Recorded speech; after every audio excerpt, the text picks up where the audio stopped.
Hi, I'm Clay Allison with Wicked Edge. What I've got in my hand here is a round knife used in leatherwork, and a customer sent this in wanting to know if the Wicked Edge could sharpen it. There's a lot of knives of this design or similar design, head knives and round knives used in leatherwork. This particular one happens to be a hand-forged one by Jay Cook. It's a beautiful piece of workmanship, a wonderful handle, and a great feel in the hand. And you look at it and you go to yourself, how does someone sharpen a blade like this? And with traditional stones, that would be really kind of very challenging to get the whole curvature. Likewise on a belt grinder, it would be kind of challenging to work. And the Wicked Edge is actually pretty easy. This is the first one I've had a chance to mess around with, and I was just very, very pleased at how well it turned out.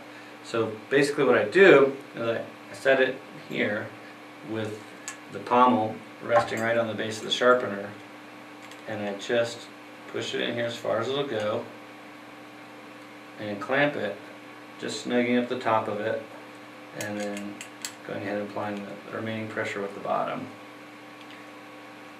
So now it's clamped in there really firmly, and you can see it from my perspective too. It just sits in there nicely like that. This particular knife was a challenge for me because everything was hand done on it, including the forming of the actual edge, and so it just slopes all the way down the flat of the blade out to the edge in a long curvature, kind of a convex, but just sort of really its own thing based on the way that the maker made the knife.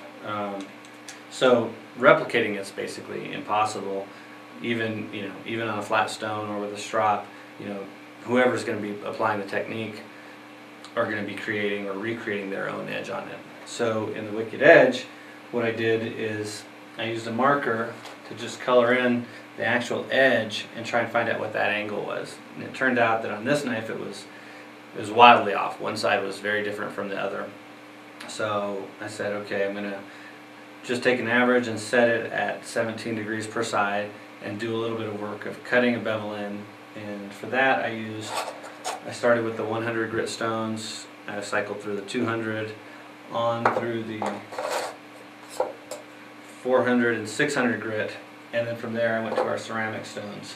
And so basically what I did is I just cut in two brand new bevels at 17 degrees, got the sharpening all the way out to the edge, and so that I could detect a burr first on one side and then on the other, and then I knew that my bevel was set.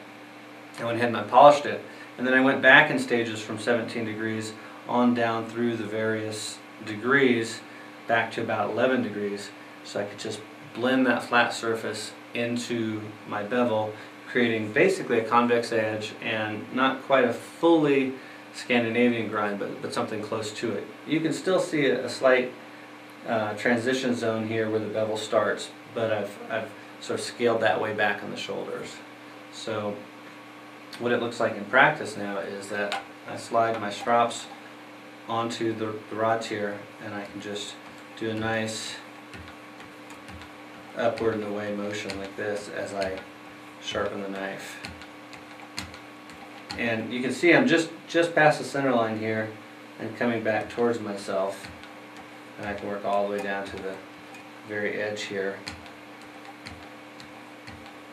And then when I want to do the other side, it's really very simple.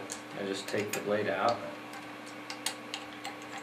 rotate it around like this, stick it in with the same procedure, stick it right in there, snug it up, tighten it, and because I'm going just past the center line again, starting here, all my work is blended together, and it's pretty much a continuous curvature through the whole knife.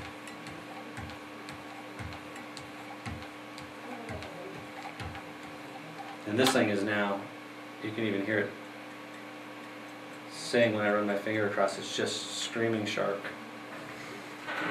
Grab a piece of paper here, and it should just, a really nice easy push cut straight into the paper, just like that. So that's how you deal with a round knife or a head knife on the Wicked Edge.